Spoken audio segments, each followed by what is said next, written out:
Step 1. Acknowledge your hurt feelings without minimizing them. Allow yourself to feel the pain and validate your emotions. Step 2. Identify the specific actions or words that cause the hurt, understanding the why behind your emotional response.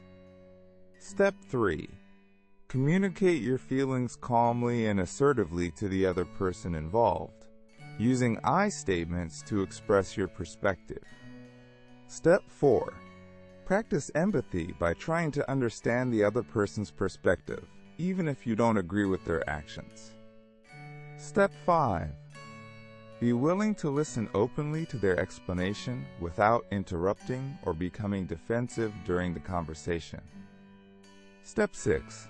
Decide if you are willing to forgive. Forgiveness is a choice, not necessarily condoning the behavior, but releasing resentment.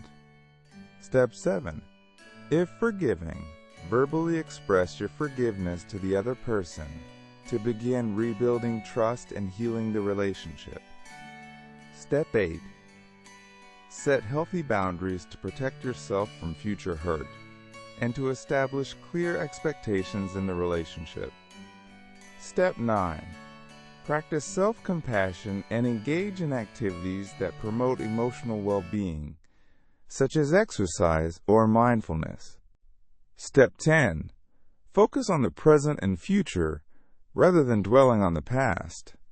Let go of what you cannot change and move forward.